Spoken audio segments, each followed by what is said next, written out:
दिल्ली के एक सरकारी अस्पताल में मेडिकल स्टोर पर मरीज को दवा देने से इनकार का मामला सामने आने के बाद सियासी और प्रशासनिक हलकों में हलचल मच गई है।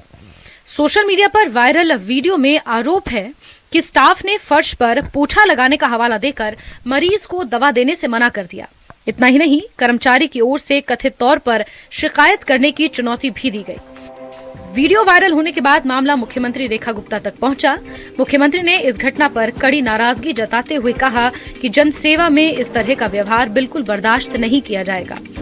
उन्होंने संबंधित मेडिकल स्टोर के वेंडर के खिलाफ सख्त कार्रवाई और लाइसेंस रद्द करने के निर्देश दिए हैं। साथ ही अधिकारियों को पूरे मामले की जांच कर जिम्मेदार लोगों पर कार्रवाई करने को कहा है। मुख्यमंत्री ने दोहराया कि सरकार सरकारी सेवाओं में जवाबदेही बढ़ाने और हर नागरिक को समय पर जरूरी सुविधाएं उपलब्ध कराने के लिए प्रतिबद्ध है।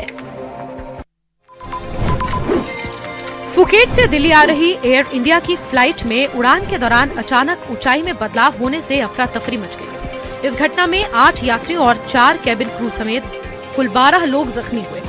विमान में 137 यात्री, जिनमें 3 शिशु शामिल थे और 8 क्रू मेंबर सदस्य सवार थे। अचानक आए झटके के बावजूद पायलट ने स्थिति पर नियंत्रण बनाए रखा और विमान की दिल्ली के इंदिरा गांधी अंतर्राष्ट्रीय हवाई अड्डे पर सुरक्षित लैंडिंग कराई। लैंडिंग के बाद सभी यात्रियों और क्रू का मेडिकल परीक्षण कराया गया, जबकि घायल लोगों को इलाज और विस्तृत जांच के लिए अस्पताल भेजा गया। घटना के बाद DGCA ने मामले की विस्तृत जांच शुरू कर दी है। विमान को हैंगर में ले जाकर फ्लाइट डेटा रिकॉर्डर यानी FDR और कॉकपिट वॉइस रिकॉर्डर यानी CVR को सुरक्षित रख लिया गया है। अब इन्हीं रिकॉर्ड्स के आधार पर घटना के कारणों की जांच की जाएगी। राजधानी दिल्ली में गैंगस्टरों के खिलाफ चलाए जा रहे अभियान के तहत पुलिस को बड़ी सफलता मिली है। दिल्ली पुलिस ने कंझावला इलाके में मुठभेड़ के बाद नीरज बवाना नवीन वाली गैंग के कथित सहयोगी राहुल सेहरावत उर्फ राहुल को गिरफ्तार कर लिया है। हालांकि उसका साथी राहुल डबास उर्फ RDX पुलिस पर फायरिंग करते हुए मौके से फरार हो गया। पुलिस के मुताबिक गुप्त सूचना मिली थी कि दोनों आरोपी किसी बड़ी वारदात को अंजाम देने की इरादे से आनंद वाटिका के पास आने वाले हैं। घेराबंदी के दौरान पुलिस ने उन्हें रोकने की कोशिश की तो आरोपियों ने फायरिंग शुरू कर दी। जवाबी कार्रवाई में एक आरोपी को दबोच लिया गया। गिरफ्तार आरोपी के कब्जे से 5 अवैध हथियार और 18 जिंदा कारतूस बरामद किए गए हैं। पुलिस ने हत्या के प्रयास समेत कई गंभीर धाराओं में मामला दर्ज कर फरार आरोपी की तलाश तेज कर दी है।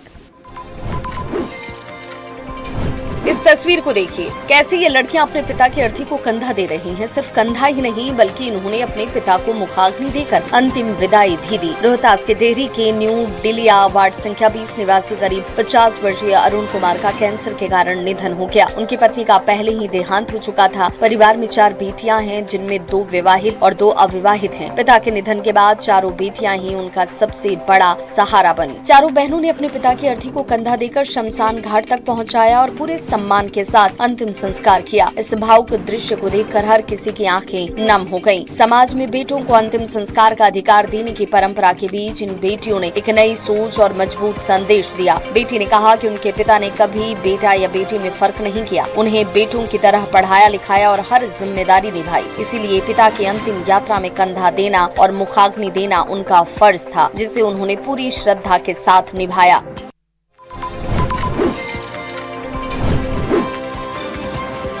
बुलंदशहर के खुर्जा नगर की सराय मुर्तजा नई बस्ती में एक धमाके ने पूरे इलाके को दहला दिया। देर शाम एक घर में खाना बनाते वक्त अचानक गैस सिलेंडर फट गया, जिसके बाद देखते ही देखते मकान आग की लपटों में घिर गया। तेज धमाके की आवाज सुनकर आसपास के लोग मौके पर पहुंचे और राहत कार्य शुरू किया। आग की चपेट में आने से घर का सामान, फर्नीचर, कपड़े और अन्य जरूरी चीजें जलकर राख हो गईं। पीड़ित परिवार का कहना है कि हाल ही में प्लॉट बेचकर मिले 22 लाख रुपए भी घर में रखे थे, जो आग में जल गए। हादसे में एक महिला के पैर झुलस गए, जिसे इलाज के लिए अस्पताल पहुंचाया गया। सूचना के बाद पुलिस और दमकल की टीम मौके पर पहुंची और कड़ी मशक्कत के बाद आग पर काबू पाया गया।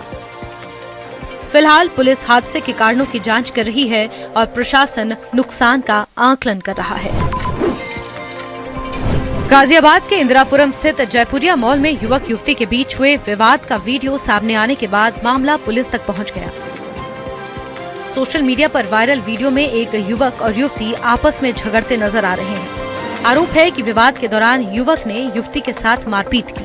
वीडियो वायरल होते ही इंदिरापुरम पुलिस ने मामले का संज्ञान लिया और जांच शुरू कर दी। जांच में पता चला कि घटना जयपुरिया मॉल की है और दोनों युवक युवती पहले से एक दूसरे को जानते हैं। किसी बात को लेकर दोनों के बीच कहासुनी हुई, जो बाद में मारपीट में बदल गई। पुलिस ने मामले में तत्काल कार्रवाई करते हुए इंदिरापुरम थाने में मुकदमा दर्ज कर लिया है। आरोपी युवक को हिरासत में लेकर पूछताछ जारी। पुलिस अधिकारियों के मुताबिक मामले में आगे की वैधानिक कार्रवाई जारी है। त्योहारी और सावन के सीजन में मिलावटखोरों के खिलाफ कार्रवाई तेज हो गई है। हापुड़ में खाद्य सुरक्षा विभाग ने बड़ी कार्रवाई करते हुए मिलावटी पनीर के कारोबार का पर्दाफाश किया है। दिल्ली रोड स्थित एक पनीर भंडार पर छापामारी के दौरान टीम ने करीब 200 किलो संदिग्ध और मिलावटी पनीर बरामद किया। खाद्य सुरक्षा विभाग के अधिकारियों के मुताबिक ये पनीर पिकअप वाहन में भरकर टोडरपुर से हापुड़ सप्लाई के लिए लाया जा रहा था। सूचना मिलने पर टीम ने मौके पर पहुंचकर छापा मारा और पूरे स्टॉक को कब्जे में ले लिया। जांच के लिए पनीर के 2 नमूने भी जमा किए गए हैं, जिन्हें टेस्ट लैब भेजा जाएगा। कार्रवाई के दौरान बरामद मिलावटी पनीर को मौके पर ही नष्ट कर दिया गया। विभाग का कहना है कि जांच रिपोर्ट आने के बाद संबंधित लोगों के खिलाफ नियम अनुसार सख्त कानूनी कार्रवाई की जाएगी। कानपुर में खाद्य सुरक्षा विभाग ने मिलावटखोरी के खिलाफ बड़ी कार्रवाई करते हुए नकली हल्दी बनाने वाली फैक्ट्री का खुलासा किया है। पनकी क्षेत्र में हुई छापेमारी के दौरान टीम को चावल के बुरादे में रंग मिलाकर हल्दी तैयार किए जाने का मामला सामने आया। खाद्य सुरक्षा एवं औषधि प्रशासन विभाग की टीम ने मौके से रंग भरी कई बाल्टियां, चावल के बुरादे से भरे 77 बैग, 30 किलो पीसा धनिया और 30 किलो मिर्च समेत 5 लाख रुपए से ज्यादा कीमत का मिलावटी माल जब्त किया है। जिलाधिकारी के निर्देश पर की गई इस कार्रवाई में फैक्ट्री से कुल 27 सैंपल जांच के लिए भेजे गए हैं। वहीं मौके से कई अन्य नमूने भी लैब में जांच के लिए भेजे गए हैं। छापेमारी के दौरान फैक्ट्री का प्रबंधक फरार हो गया है, जबकि मालिक की तलाश जारी है। अब जांच रिपोर्ट आने के बाद आगे की कार्रवाई की जाएगी। यमुना एक्सप्रेसवे पर हुई करोड़ों की लूट की गुत्थी आखिरकार सुलझ गई। कई दिनों की रेकी, फिल्मी अंदाज में वारदात और फिर पुलिस की तकनीकी जांच, इन सब के बाद ग्रेटर नोएडा पुलिस ने चांदी व्यापारी से हुई लूट का खुलासा करते हुए 5 आरोपियों को गिरफ्तार किया है। पुलिस के मुताबिक आरोपियों ने पहले दिल्ली के चांदनी चौक पर व्यापारी की गतिविधियों पर नजर रखी और फिर आगरा लौटते समय यमुना एक्सप्रेसवे पर उन्हें निशाना बनाया। कार रोककर बदमाशों ने व्यापारी से सोना, चांदी और कीमती सामान लूट लिया। मामले के खुलासे के लिए पुलिस ने 5 विशेष टीमें बनाई और करीब 2000 सीसीटीवी कैमरों के फुटेज खंगाली। जांच के बाद 5 आरोपी गिरफ्तार किए गए, जबकि एक आरोपी अभी फरार है।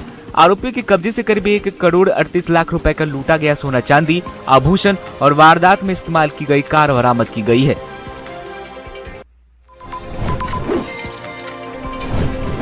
राजा चाहे जंगल का हो या फिर किसी सल्तनत का, जब वो निकलता है तो लोग रास्ता छोड़ देते हैं। लेकिन गुजरात से सामने आई 2 तस्वीरें इस धारणा को चुनौती देती नजर आती हैं। पहली तस्वीर अमरेली से है, जहां 7 शेरों का झुंड एक अकेली गाय को घेर लेता है, लेकिन गाय पीछे हटने के बजाय डटकर मुकाबला करती है। उसके पलटवार के आगे शेरों को कुछ देर के लिए पीछे हटना पड़ता है। हालांकि बाद में वो पास खड़ी एक बछिया का शिकार कर लेते हैं। वहीं दूसरी तस्वीर गिर सोमनाथ के पातापुर गांव की है। यहाँ शेर, शेरनी और उनका शावक आगे आगे चलते नजर आते हैं, जबकि उनके पीछे महज 5 फीट की दूरी पर दवा का पंप लिए किसान बिल्कुल बेखौफ चलता दिखाई देता है। स्थानीय लोगों का कहना है कि इस इलाके में शेर अक्सर आते हैं और अब तक इंसानों पर हमले की कोई घटना सामने नहीं आई है। एक तरफ गाय का साहस, दूसरी तरफ किसान की निडरता। जंगल के राजा से जुड़ी गुजरात की ये दोनों तस्वीरें अब सोशल मीडिया पर तेजी से वायरल हो रही हैं और लोगों के बीच चर्चा का विषय बनी हुई है।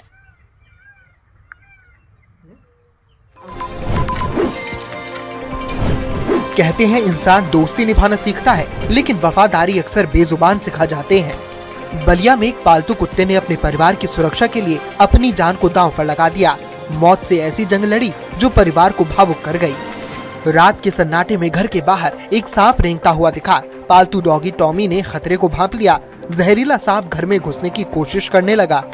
टॉमी ने जोर जोर से भौंकना शुरू कर दिया, लेकिन सांप भी फन फैलाने लगा। घटना का वीडियो सीसीटीवी में कैद हो गया। टॉमी ने लगातार भौंककर अपने मालिकों को सतर्क करने की कोशिश की, फिर बिना अपनी जान की परवाह किए सांप से भिड़ गया। काफी देर तक दोनों के बीच संघर्ष चलता रहा। घर के सदस्यों के मुताबिक दोनों की लड़ाई 2 घंटे से भी ज्यादा समय तक चली। आखिरकार सांप तो मर गया, लेकिन इस खूनी जंग में सांप भी टॉमी को डस चुका था। सांप के मरने के कुछ देर बाद टॉमी भी लड़खड़ाने लगा। बाद में उसने भी दम तोड़ दिया। उसकी बहादुरी ने पूरे परिवार को एक बड़ी अनहोनी से जरूर बचा लिया। बलिया के उभाऊ इलाके की ये घटना है। करीब 9 साल तक टॉमी इस परिवार का सिर्फ पालतू जानवर नहीं, बल्कि साथी और परिवार का सदस्य बनकर रहा। टॉमी की मौत से परिवार गहरे सदमे में है। अंतिम विदाई देते हुए परिजनों ने उसे नम आंखों से मिट्टी में दफना दिया। पूरे इलाके में इस घटना की चर्चा हो रही है, जहां एक बेजुबान ने अपनी वफादारी से घर के सदस्यों की जिंदगी बचा ली।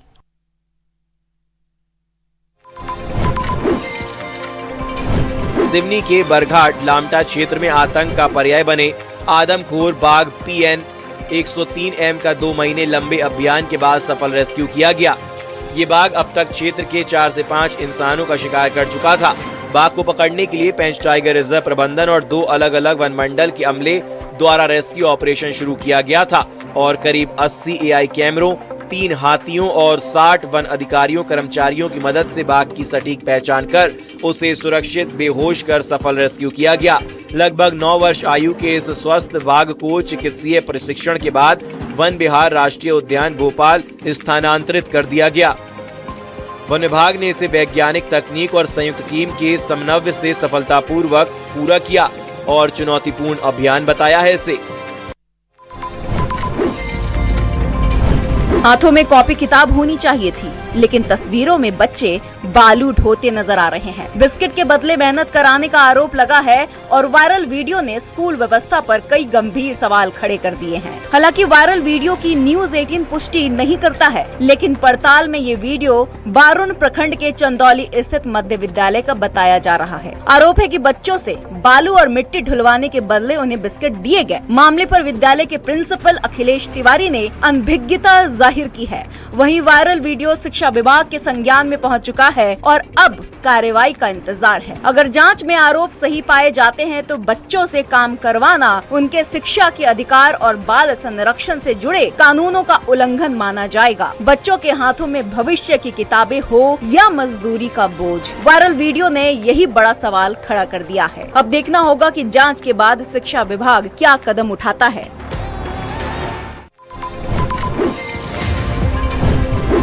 सड़क पर 2 ट्रकों की टक्कर हुई और कुछ ही पलों में दोनों वाहन आग के गोले में तब्दील हो गए। चारों तरफ उठती लपटे, धुएं का गुब्बार और मौके पर मची अफरा तफरी। औरंगाबाद से हादसे की ये तस्वीर बेहद डराने वाली है। स्थानीय लोगों ने तुरंत इसकी सूचना पुलिस और अग्निशमन विभाग को दी। सूचना मिलने के बाद फायर ब्रिगेड की टीम मौके पर पहुंची, लेकिन आग की भयावहता इतनी ज्यादा थी कि छोटे वाहन से उस पर काबू पाना मुश्किल हो गया। बाद में दमकल की कई गाड़ियां पहुंची, जिसके बाद घंटों की मशक्कत के बाद आग पर नियंत्रण पाया जा सका। हालांकि तब तक दोनों ट्रक पूरी तरह जलकर खाक हो चुके थे। गनीमत रही कि हादसे के वक्त दोनों ट्रकों के चालक समय रहते वाहन से कूद गए और उनकी जान बच गई, नहीं तो कोई भी बड़ा हादसा हो सकता था। लेकिन इस भीषण दुर्घटना ने एक बार फिर सड़क सुरक्षा और सतर्क ड्राइविंग की जरूरत को सामने ला दिया है। लोगों को गाड़ी चलाते वक्त सावधान रहने की जरूरत है। पटना सिटी के दीदारगंज थाना क्षेत्र स्थित 6 लेन पुल फ्लाईओवर के पास छापेमारी कर एक ट्रक से करीब 600 कार्टन विदेशी शराब बरामद की गई। जब्त शराब की अनुमानित कीमत 75 से 80 लाख रुपए बताई जा रही है। मौके से ट्रक ड्राइवर, जो राजस्थान का सैमुलर का रहने वाला है, को गिरफ्तार किया गया है। 22 चक्का ट्रक जो हरियाणा का नंबर है, अभी शराब की मात्रा उतारी ही जा रही है, लेकिन अभी कम से कम 500 कार्टून शराब उतारी जा चुकी है, जिसका अनुमानित मूल्य लगभग 60 लाख रुपए के आसपास है। प्रारंभिक जांच में सामने आया है कि शराब की खेप छत्तीसगढ़ से लूट कर लाई गई थी। पुलिस की नजरों से बचने के लिए शराब के कार्टूनों को लकड़ी के बुरादे के बोरियों के नीचे छिपाया गया था। अब गिरफ्तार चालक से पूछताछ के आधार पर पूरे तस्करी नेटवर्क की तलाश में लगातार छापेमारी की जा रही है। लकड़ी के बुरादे की आड़ में शराब तस्करी की यह साजिश भले ही नाकाम हो गई हो, लेकिन अब जाँच एजेंसियों की नजर इस पूरे नेटवर्क के उस चेहरों पर है जो अवैध कारोबार को चला रहे थे।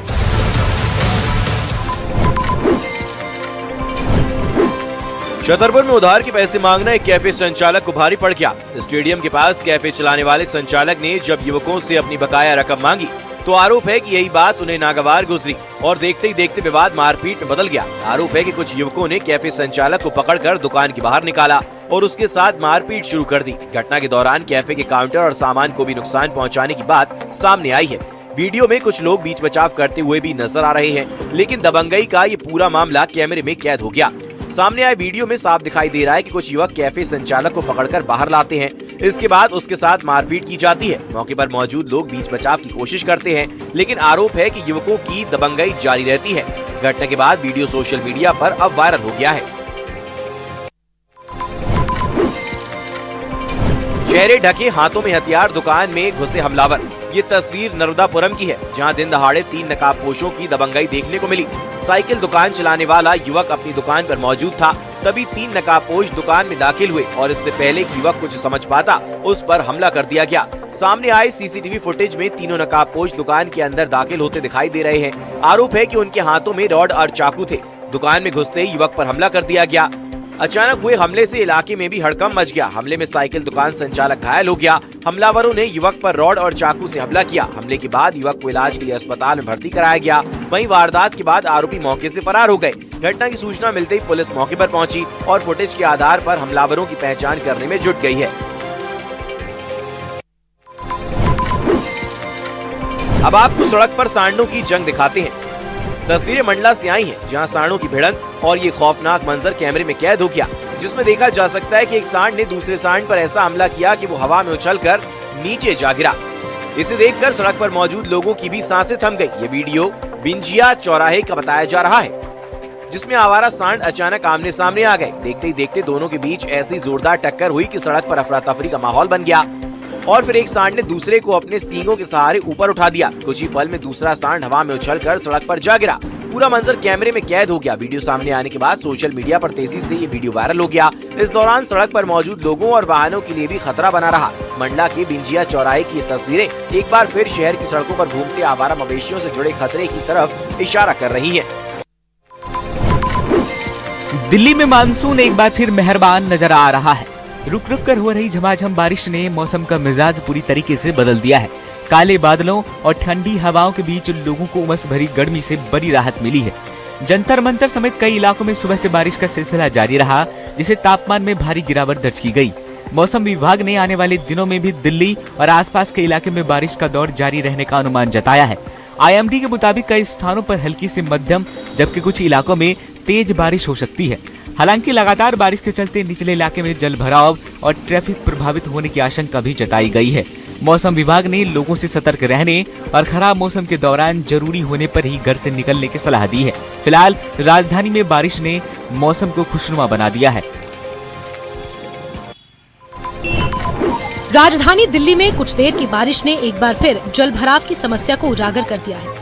दक्षिण पूरी इलाके में बारिश के बाद हालात ऐसे बन गए हैं कि सड़कें पानी से लबालब भर गई हैं और कई जगह तालाब जैसी तस्वीर नजर आने लगी है। सड़कों पर जमा पानी, जिसके कारण स्थानीय लोगों और वाहन चालकों को काफी दिक्कतों का सामना करना पड़ रहा है। कई जगह गाड़ियां धीमी रफ्तार से गुजरती दिखी, जबकि पैदल चलने वालों को भी पानी के बीच से निकलने के लिए मजबूर होना पड़ा। वहीं खान मार्केट की तरफ लोधी रोड के पास भी बारिश के बाद जलभराव की स्थिति देखने को मिली। कुछ ही देर की बारिश के बाद सड़कों पर पानी भरने से दिल्ली की ड्रेनेज व्यवस्था पर सवाल उठने लगे। स्थानीय लोगों का कहना है कि हर साल बारिश के दौरान यही समस्या सामने आती है, लेकिन स्थायी समाधान नहीं होता। फिलहाल लोग जल निकासी का इंतजार कर रहे हैं। बारिश के कुछ घंटों की मार और ग्रेटर नोएडा के कई इलाकों में व्यवस्था की तस्वीर सामने आ गई।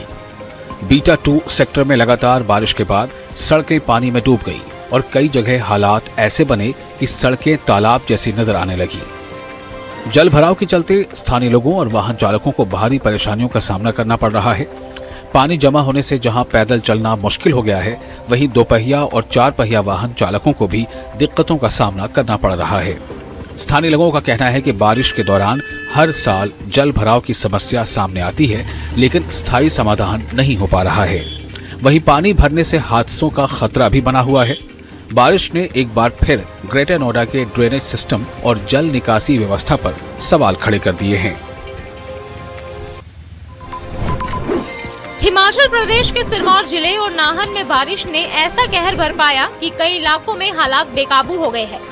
पिछले कई घंटों से हो रही मूसलाधार बारिश के बाद जगह जगह फ्लैश फ्लड और लैंडस्लाइड की घटनाएं सामने आई हैं। तेज बारिश के चलते नाहन और सिरमौर के कई इलाकों में तबाही का मंजर देखने को मिल रहा है। शहर की सड़कें पानी में डूब गई है और कई जगह सड़कों पर तेज बहाव के साथ पानी बहता नजर आ रहा है।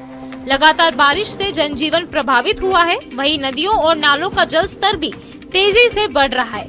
प्रशासन हालात पर नजर बनाए हुए है और लोगों से सतर्क रहने की अपील लगातार की जा रही है। पहाड़ी इलाकों में लगातार हो रही बारिश के बीच भूस्खलन का खतरा भी बढ़ गया है, जिससे लोगों की मुश्किलें और बढ़ गई है। कुदरत ने एक बार फिर पहाड़ों में अपना रौद्र रूप दिखाया है। जम्मू कश्मीर के कुलगाम जिले के ऊपरी इलाके में बादल फटने की घटना से अचानक हालात बदल गए। तेज बहाव के साथ नालों का जलस्तर बढ़ गया और कई निचले इलाकों में जल भराव की स्थिति बन गई। हालांकि राहत की बात यह है कि अब तक किसी भी तरह के जान माल के नुकसान की सूचना नहीं है। स्थानीय लोगों के मुताबिक ट्राजन, जुमास्ताल और कुंदलन इलाके में क्लाउड बरस के बाद पानी का बहाव अचानक बढ़ गया। इसका असर डीएच पोरा के ऊपरी क्षेत्र में देखने को मिला, जहां कई निचले इलाकों में पानी भर गया और लोगों को अस्थायी परेशानी का सामना करना पड़ा। घटना की जानकारी मिलते स्थानीय प्रशासन ने हालात पर नजर रखनी शुरू कर दी है। प्रभावित क्षेत्रों की निगरानी की जा रही है और लोगों से नदी नालों के किनारे न जाने तथा मौसम को देखते हुए सतर्क रहने की अपील की गई है। फिलहाल स्थिति नियंत्रण में बताई जा रही है। आसमान से बरसी राहत की बूंदों ने आरएस पुरा के किसानों की चिंता कम कर दी है। बीती रात से हो रही लगातार बारिश ने जहां मौसम को सुहाना बना दिया, वहीं खेतों में भी नई जान डाल दी है। लंबे समय से गर्मी और उमस से परेशान किसान अब अच्छी फसल की उम्मीद लगाए बैठे हैं। किसानों का कहना है कि तेज गर्मी के चलते धान की फसल पर असर पड़ रहा था और खेतों में नमी की कमी महसूस हो रही थी। बारिश के बाद मिट्टी में नमी बढ़ी है, जिससे धान समेत अन्य फसलों को फायदा मिलेगा। सब्जियों और पशुओं के चारे की खेती के लिए भी ये बारिश काफी उपयोगी बताई जा रही है। किसानों के मुताबिक बारिश से सिंचाई का खर्च कम होगा और पैदावार बेहतर होने की उम्मीद है। उन्होंने अन्य किसानों से अपील की है कि प्राकृतिक नुकसान से बचाव के लिए फसल बीमा जरूर करवाएं।